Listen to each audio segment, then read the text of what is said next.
व्याख्याता राजकीय उच्च माध्यमिक विद्यालय कैराना, आप सभी का डाइट बार में हार्दिक स्वागत और अभिनंदन करता हूँ।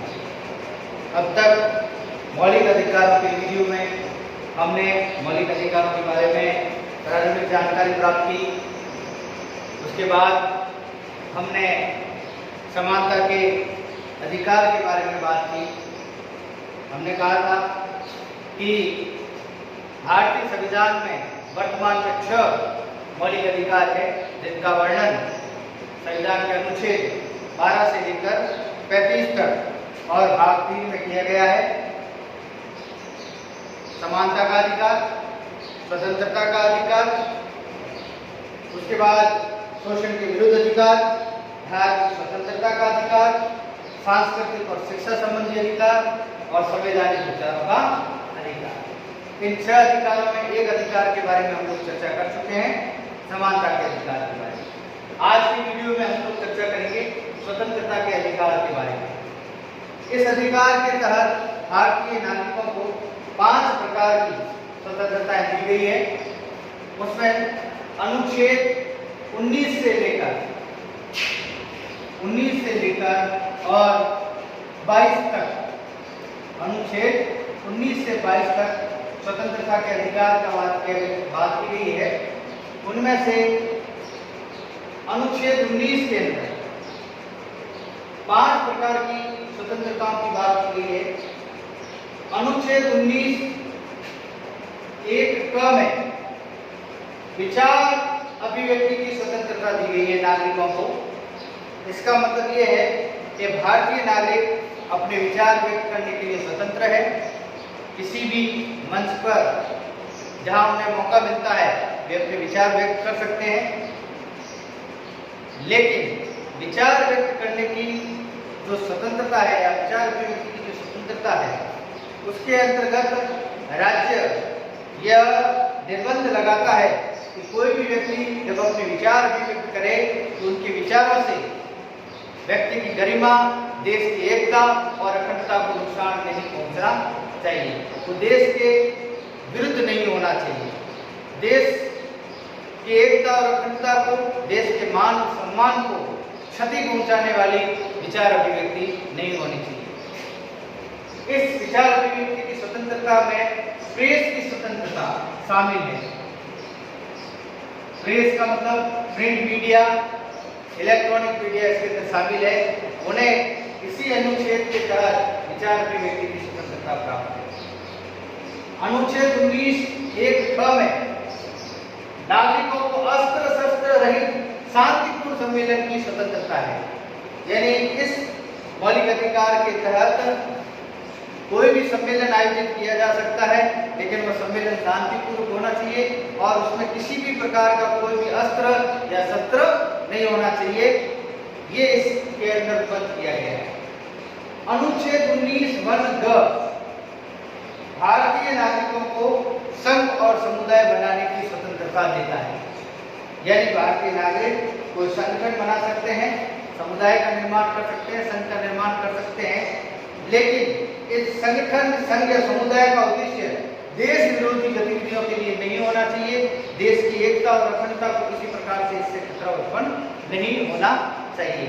तो उन्हें संघ और समुदाय बनाने की स्वतंत्रता अनुच्छेद 19 एक ग के तहत दी गई है। संविधान का अनुच्छेद 19 1 ढ भारतीय नागरिकों को भारत में कहीं पर भी अबाध विचरण की स्वतंत्रता देता है। भारत में कहीं पर भी, चाहे कर्नाटक हो, तमिलनाडु हो, पंजाब हो, हिमाचल प्रदेश हो, हरियाणा हो, दिल्ली हो, राजस्थान हो, भारत के किसी भी भाग में भारतीय नागरिक अबाध रूप से विचरण कर सकते हैं। उन्हें किसी भी प्रकार से कोई भी रोक टोक नहीं है। उनके विचरण करने के अंदर किसी भी प्रकार का संदेह ऐसा नहीं हो तो देश विरोधी हो, इसके अलावा और कोई कारण से उन्हें रोका नहीं जा सकता। देश की एकता और अखंडता को ध्यान में रखते हुए उन्हें रोका जा सकता है अगर इनकी गतिविधियां, उनके विचरण करने से कोई संदिग्ध लगती हो। अन्यथा भारत का नागरिक भारत में कहीं पर भी अबाध रूप से विचरण कर सकता है। राजस्थान का नागरिक पंजाब घूमने जा सकता है, दिल्ली जा सकता है, कर्नाटक जा सकता है, आसाम जा सकता है, अरुणाचल प्रदेश जा सकता है, यानी भारत के किसी भी भाग में वह घूमने के लिए स्वतंत्र है, विचरण करने के लिए स्वतंत्र है। अनुच्छेद 19 ह के तहत, ये 19(1) ह के तहत संविधान का अनुच्छेद 19(1) र भारतीय राज्य क्षेत्र में किसी भी क्षेत्र में निवास करने की स्वतंत्रता देता है, यानी भारतीय नागरिक भारत के किसी भी क्षेत्र में निवास कर सकता है। राजस्थान का नागरिक राजस्थान के अलावा गुजरात में मकान बनाकर रह सकता है, पंजाब में रह सकता है, अपना हरियाणा में रह सकता है, दिल्ली में रह सकता है, कहीं पर भी निवास करने के लिए उसको स्वतंत्रता दी गई है। भारत के किसी भी क्षेत्र में वो निवास कर सकता है, उसको रोका नहीं जा सकता, ये उसका अधिकार है, ये मूल अधिकार है। भारत में कहीं पर भी वो निवास कर सकता है। अनुच्छेद 19(1)(6) भारत के किसी भी क्षेत्र में वृत्ति और व्यापार करने की स्वतंत्रता देता है, यानी कोई भी नागरिक भारत के किसी भी क्षेत्र में कोई भी व्यापार कर सकता है, कोई भी कार्य कर सकता है, कोई भी काम कर सकता है, लेकिन शर्त यह है कि उसके व्यापार से या उसके कार्य से देश की अखंडता और एकता को किसी प्रकार का कोई खतरा उत्पन्न नहीं होना चाहिए, देश विरोधी गतिविधियां नहीं होनी चाहिए, उसका व्यापार इस तरीके का नहीं होना चाहिए जिससे देश को खतरा उत्पन्न हो। जैसे मादक पदार्थों की तस्करी नहीं कर सकता, इंसानों की खरीद फरोख्त नहीं कर सकता, या कोई ऐसा कार्य या ऐसा कृत्य जिससे देश की अस्मिता को नुकसान पहुंचता हो, देश की एकता और अखंडता को नुकसान पहुंचता हो, इस प्रकार का कार्य करने की उसको अनुमति नहीं दी जा सकती।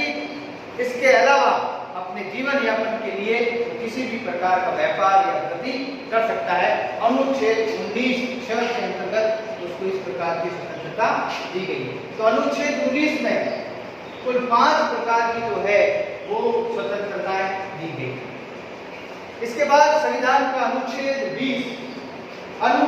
20 अपने आप में महत्वपूर्ण अनुच्छेद है।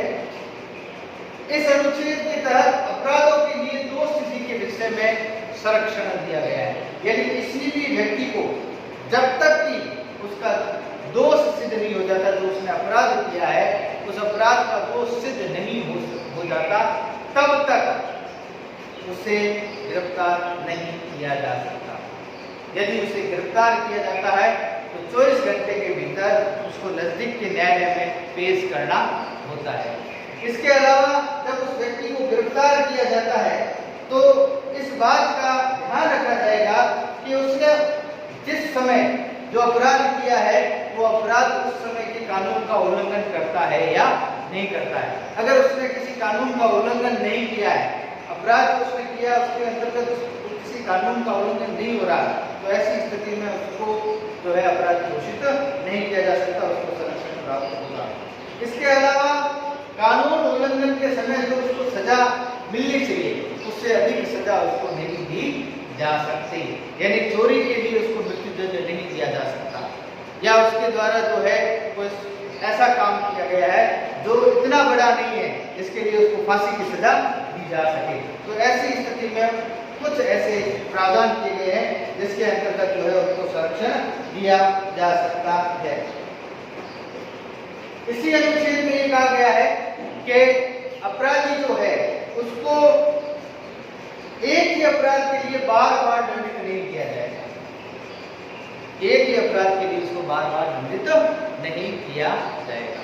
तो अनुच्छेद 20 जो है वो अपराधों के लिए 2 स्थिति के विषय में संरक्षण प्रदान करता है। अनुच्छेद 21 वेरी इंपोर्टेंट है, कई बार परीक्षाओं में पूछा गया, इसको ध्यान रखना। वैसे तो सारे महत्वपूर्ण है, लेकिन परीक्षा के दृष्टिकोण से अगर हम लोग ध्यान दें तो ये बहुत ही इंपोर्टेंट है। प्राण और दैहिक स्वतंत्रता का अधिकार, या जिसको हम जीवन का अधिकार भी कहते हैं। अनुच्छेद 21 आपातकाल में भी इसको सीमित नहीं किया जा सकता, यह अनुच्छेद आपातकाल में भी सीमित नहीं किया जा सकता। इसमें व्यक्ति के प्राण और दैहिक स्वतंत्रता यानी कि प्राइवेसी, उसकी व्यक्तिगत जो उसकी बातें हैं या तो उसका जो व्यक्तिगत जीवन है उसमें उसको पूरी स्वतंत्रता का अधिकार है, यानी उसका मन पड़े उस तरीके से वो रह सकता है, मन तरीके से वो खा पी सकता है, जैसा उसका मन पड़े वैसे पहनावा पहन सकता है। लेकिन ये सारी चीजें जो है वो नैतिक होनी चाहिए, इसमें नैतिकता है। खान पान, रहन सहन जो है वो सारी जो भी उसकी निजता है वो निजता नैतिक भी होनी चाहिए, ठीक है ना। यहाँ निजता के अधिकार का मतलब ये है कि उसको नैतिकता के आधार पर जो है ये अधिकार दिया गया है कि वो अपने मनपसंद के कपड़े पहन सकता है, मनपसंद का खान पान, उसका रहन सहन हो सकता है, ठीक है ना। उसको जो है उस पर किसी प्रकार की रोक नहीं लगाई जा सकती। और प्राण यानी इसके अंदर जो है आत्महत्या करना भी अपराध है। कोई भी व्यक्ति अपने जीवन का खुद हरण नहीं कर सकता, तो अनुच्छेद 21 के तहत उसको जो है ये अधिकार का। 86वें संविधान संशोधन 2002 के द्वारा इसी अनुच्छेद के तहत हम लोग बात कर रहे हैं। 86वां संविधान संशोधन 2002 के द्वारा शिक्षा का अधिकार अनुच्छेद 21 क में जोड़ा गया। शिक्षा का अधिकार अनुच्छेद 21 क के अंदर जोड़ा गया, जो 1 अप्रैल 2010 में लागू हुआ। 1 अप्रैल 2010 में लागू हुआ और जिसके अंदर ये प्रावधान किया गया कि राज्य 6 से लेकर 14 वर्ष तक के बच्चों के लिए अनिवार्य और निःशुल्क शिक्षा उपलब्ध करवाएगा। उसको अनिवार्य रूप से राज्य को जो है ये निर्देश इस अधिकार के तहत दिए गए। अनुच्छेद 22 बंदीकरण से संरक्षण। अनुच्छेद 22 जो है वो बंदीकरण से संरक्षण है। इसमें जिस व्यक्ति को जिसने कोई अपराध किया है या अपराध भी उसका साबित होना बाकी है, उसको बंदी बनाया गया है, तो बंदी बनाए गए व्यक्ति को किस कारण बंदी बनाया गया है उसका कारण जानने का पूरा अधिकार है। बिना किसी कारण से किसी भी व्यक्ति को बंदी नहीं बनाया जा सकता, ये उसके मौलिक अधिकारों का हनन है। बंदी बनाए गए व्यक्ति को अपनी पसंद के वकील करने का या कानूनी सलाह लेने का अधिकार है। जो भी उसकी पसंद का है या जिस प्रकार का वकील चाहता है उस प्रकार के वकील को जो है उसकी कानूनी वो सहायता ले सकता है। इसके अलावा 24 घंटे के भीतर उस बंदी को नजदीक के न्यायालय के समक्ष न्यायाधीश के समक्ष पेश किया जाएगा, जहां पर इस बात का निर्णय होगा कि बंदी बनाया गया व्यक्ति विधिक तौर पर या कानूनी तौर पर सही है या नहीं है। तो ये जो है वो बंदीकरण से संरक्षण की बात है। तो ये जो हमने बात की स्वतंत्रता का अधिकार अनुच्छेद 19 से 22 तक, इस वीडियो के अंदर हमने मौलिक अधिकारों के अंतर्गत दूसरा जो मौलिक अधिकार है उसके बारे में बात की। आने वाले वीडियो के अंदर, अगले वीडियो के अंदर हम लोग जो है शेष बचे हुए चारों मूल अधिकारों के बारे में हम लोग चर्चा करेंगे। धन्यवाद।